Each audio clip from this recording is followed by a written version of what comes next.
coming after the tea break. As we move forward, let's acknowledge that this summit is not just about listening to great ideas, but also about engaging into meaningful discussion.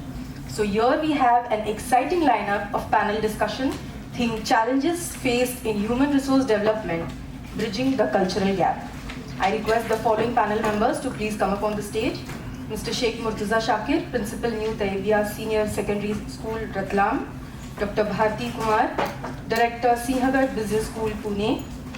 Dr. Manoj Tarambale, Principal, PVG College of Engineering and Technology. Mrs. Rupa Kulkarni, HR Manager, Cavista Technology Private Limited, Pune.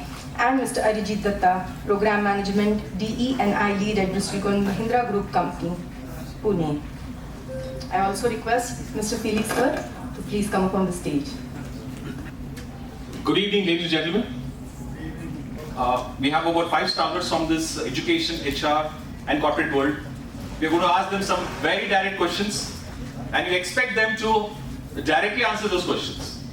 So folks, I hope you're going to enjoy the session. Yeah. So the first question on the panelists, we have Sheikh Murtaza Shakir, we have got Dr. Bharati Kumar, we have Dr. Manoj Tarambale, Mrs. Rupa Kulkarni and Mr. Arijit Datta. The first question in the panel goes to Mr. Shakir. With the new NEP policy, how are the institute and corporate gearing up to have a better product? That's the student. Good evening, dear educators. Good evening, all my colleagues. Thank you, sir, for such a wonderful question. It's my privilege, my honor I'll try to answer this particular question in a very practical manner, because as a principal of a school, we do have a great resources. We do have multiple talent in our school. As we know, world is changing a lot in terms of when it came to new educational policy, implementation of new educational policy. Every now and then, students come in our school with a lot of talent. Every morning we see different types of students having different types of ambition in the eyes. Getting all the ambition of the students, the skill which the students possess, aligned with the corporate world. What we now have in the new educational policy is the internship, which is now being implemented. So from grade 8 to grade 12, previously we had a working structure of 10 plus 2, and now currently new educational policy is working upon 5 plus 3 plus 3 plus 4. So starting from the basic, which is Anganwadi, starting from age 3 till age 18. So we have a very good structure now. All the skill forces are now being implemented in the school. Previously it was not implemented. And the implementation of all the skill is now being done with the help of corporate world. Absolutely. So without the help of corporate world, it is not enough for any institute to work individually. So yes, definitely, as our school is associated with Dr. Mohammed Bhai's particular institute, we have a very good lineup, especially from grade 8 to 12. Our students get exposure for different types of skill development programs, whether it is something regarding engineering, something regarding medical colleges, something regarding career building, something regarding skill development in different and various types of fields. So yes, it is very important for an institute to have a collaboration with some of the corporate world, as we have many learnings from such individual, such let's say some great universities where they have some type of they are associated with great universities. Okay, I just want to interrupt over here. Just tell me, when you talk about the corporate world, do we have that kind of integration of the corporate world where they will come and teach in the institution? They are directly not coming into the institution, but they are getting our student going out of taking our student out in their particular workplace. They are trying to build a connection with the practical world also. The theory is being taught in the school, and now we are trying to implement those theory in the practical world. Fantastic, sir. Fantastic. So thank you so much. Theory and practical has to go hand in hand. Absolutely. Thank you so much. A big round of applause for Mr. Murtaza Shakir. It's really great to know the kind of dimension what he spoke just now. You're mesmerizing me, sir. The second question goes to Dr. Bharati Kumar. Do we have the right people to deliver in the institutions, ma'am? Are we bridging the gap? What's your opinion on that? Thank you very much, first of all, the organization for inviting me for this event. And to be very frank, sir, I had come with my own opinion. Wow. But after listening to such eminent speakers, including you, few points which I had in my brain, in my mind, have been changed now. We changed you, ma'am. Yes. Changed in the sense, like I was wondering before coming here, is there really a gap between what the institutes are doing right now with the students and what the industry is expecting from the student? But then after listening to you all, I currently am feeling proud that yes, whatever is the requirement of the industry, the institutes are actually working on it. Wow, fascinating, ma'am. Fascinating. Maybe we are not able to fill the gap or bridge the gap completely 100%, but 80 to 90% definitely yes. We take all the efforts that are required to make the student industry ready or market ready, you can say so. And I'm very privileged and honored to say that I belong to an institution who is the pioneer of management education here in Pune. From the Sinhagad Technical Education Society, who are the oldest one in delivering education in management here. So apart from the basic education which the university wants us to deliver to the student, we as an organization have framed our own small capsule courses wherein we try to train the student to make them more market ready. And yes, do we have the right kind of faculty? Definitely. The UGC, AICT, which govern our appointments, unless and until the faculty has at least 2 years of industrial experience, they are not allowed to enter into teaching. So they do have practical knowledge. Empathy, I would say we have a mix of it. There are certain tasks which we need to make the faculty do, like administrative tasks. So we keep it in the brackets now. Yes, of course. And I would also like to quote two theories which were quoted in the introductory speech, the Maslow's need hierarchy theory and the Douglas X and Y theory. So we make use of Douglas X as well as Y both. Fantastic. And Maslow's theory, I would say there are certain people, see, when we talk about education field, it is completely an HR driven field.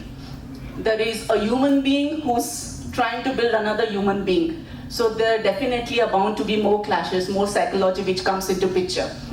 But there are individuals who directly go from the physiological needs to self-actualization need. Wow. There are people who don't look only for money, people who don't look for self-development, but they are genuinely interested in developing the students to be ready for the market or to earn a very good, independent, healthy life in the society. So not only is institutes which are having a network of sister concerns, but standalone institutes also definitely, I'm sure, are having the right mix of faculty members, and surely they are working towards bridging the gap between the industry and what the institute is giving to the market. Thank you so much, ma'am. Thank you. Can we give a big round of applause to Dr. Bharati Kumar? Fantastic, ma'am. The next question is to Dr. Manoj Tarambale. Hi, sir. How are you? Fine, absolutely. Okay. What can be done in terms of skill development and integration of vocational skill into curriculum, sir? First, I will thank the organizers for calling me here. This is really some sort of awareness program, what I will call this. Great. One thing is very important. We are talking about skill development, we are talking about vocational courses and all these things. But the student has to be ready for all these things. Absolutely. So first thing what we want to do, please inculcate the things in his mind when he will join any institute. Survival of the fittest is the only rule which will govern hence afterward. Very true, sir. Correct? So that part is very important. Otherwise he will take all these things casually. And tell them that instead of I know, you should I can is very, very important. I know programming languages, but I am not able to write 10 lines code. Exactly. That is of no use.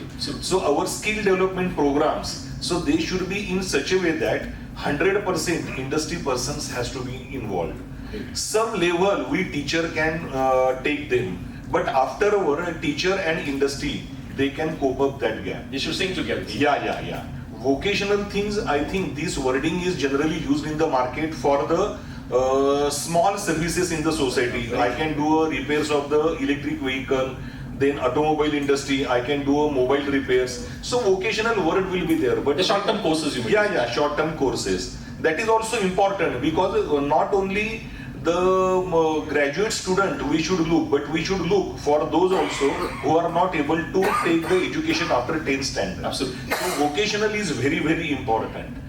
And skill set, what you are saying, so this will open the market for a guy or the particular student, so he can grow to the any level. Exactly. So that part is there, and that's why these things has to be there in the syllabus, no doubt about it. But the important thing, who is teaching them? Very important. May I tell you, after 31, 32 years of teaching experience, I myself feel sometimes a little bit back when I see the technology growing in the market. Especially when the AI component is coming. Yeah. So that part. So technologies are growing, multidisciplinary aspects are there, and those days has gone where you are called as an electrical engineer, mechanical, electronics. No, you should know all these things. And one field you should be master. You should not be a jack of all and master of none. No. So you may know all these things, but in one field, so you should be a great one with knowledge. So it may pay you, may not pay you, but it should give satisfaction for living. So that part is from my side. Fantastic. Thank you, sir. Thank you, sir. Soumya. Thank you. Okay, a big round of applause for Dr. Manoj Sohambule. Then we come to Mrs. Rupa Kulkarni. Hello, ma'am. Good evening. Good evening. The question to you, ma'am, is a little fascinating. How do we curtail the retention of the employees from the company and gauge them at the appraisal level, ma'am? Okay, I think first of all, let me congratulate CPHR for their 18 years of glorious service, and also I think the first step in this is bringing the educationalists and the corporates together. Thank you so This much. is the first step. Absolutely. So I would say that to curtail the retention, what we see is, this is a practical answer I will give you. In my company, last year, we were taking students directly from the universities and institutes, and there was a gap in the skill set. And what we had to do is put them back on training. Okay. So that, it is a demotivation even for them, that we are hired as employees and they're putting back us into training. Perfect. So what we thought was, okay, let us first start collaborating with the educational societies and institutes and tell them what is the expectations, because the syllabus what they have is like maybe 8-10 years back, and in IT industry especially, you will see that every 6 months there is a new skill set required. Absolutely. So the students need to realize that they need to be updated, and we as corporates, we want to tell them that what is the expectation from the corporate. So for that, we have started collaborating with many of the institutes, especially in Pune, and we are trying to take sessions. We are going there as guest speakers and just educating them and trying to find out the right platform where they can ask questions. Absolutely. And prepare them, have the preparedness before they enter the corporate. So you're looking for a ready product, ma'am? I wouldn't say ready, but they should have a certain idea of what to expect when they enter the corporate. Fantastic. They cannot be like, blindly come into corporate. They should have some expectations, and that we need to educate them. Absolutely. So we are ready. We are always there to, go to the education societies and institutes and, tell them what do corporates expect. And second thing is, I think Mr. Dalmia said most of the things, that giving feedbacks. In my company, the moment any person enters, we put them on a 15 days of academy, what we call, Okay. where we give a holistic view of not just the products and solutions, but the culture. We have introduced culture as one of the subjects. It is like a proper classroom. Fantastic. They do not attend any of the, they do not enter the production at all. Wow. 15 days of academy is what we give, where they get to know culture, who are the people, process and culture. This is what we try to give them. Only after those 15 days, they come into the production room. So this is the second step what we are trying to do. Third thing is The moment they come to the production room, we assign them a mentor. So that is, as you said, coaching, mentoring is very much needed. So the mentor is there with them for at least a year. So at least a year, they will guide a person who has joined, especially from the freshers who are from the institutes, and they are there to, give that goals, objectives, and set that roadmap, and support them to achieve that. Otherwise, again, they will get distracted. Absolutely. They will start jumping, looking for some other jobs. Very true. So we have to set, they have to have the roadmap to achieve success, and that can be done within the same company. You don't have to keep jumping. Absolutely. So that is the third thing what we are doing. Fourth one is, at the end of the day, everyone needs that promotions, appraisals. So what we do is we have, we have tools, but we do not have KPIs. What we have done is we have asked every employee to set their own goals. Okay. You set your goals, we are going to support in that. So we do the check-ins. Great. So we do every quarterly, okay, these were your 1, 2, 3 goals, and these were the team goals. One is individual goal, one is the team goals. Are you doing it? The mentor is going to ask him on how we can support you, Wow. what tools you need, what training you need. So in other words, it's hand-holding. Yes, absolutely. So we are doing that so that you set your own goals and we will support you. And then, they will, once that satisfaction comes, the moment they achieve that goal, we are going to reward you. That reward might be just praising them, giving them a certification, or giving them even appraisal or a promotion. So in other words, it's a recognition. Absolutely, we give them recognition in any small or big way. Fantastic. And these are the steps what we do For retention. For retention. Thank you so much, ma'am. Thank you so much. Just for this, we have created a virtual, it's a very good thing to create a virtual appreciation board. Wow. See, it's to appreciate a person end of the year. By that time you would have left the company. So we want to appreciate on the spot the moment a person has done something out of the box, something extraordinary. That day, his name, his photo, and a congratulatory message goes on the goes on the virtual board, Okay. and we give, in some small way, a gift voucher, or some way we appreciate them and recognize him for that small incident or event where he outdid himself. Absolutely. Yeah. Fascinating, man. Thank you Thank so you. much. Again, a big round of applause for Mrs. Buka Kulkarni. We come to Mr. Arjit Datta. How are you, sir? Good. You're waiting for long, man. I'm so sorry. Okay, what challenges do you see in the HRD today? How can we overcome them? Thank You you. heard a lot of us. Everyone for having me here, and I think I'm super excited to be able to be on this platform to share my views. How sweet. I think primarily, I think I have a slightly longish answer to your question.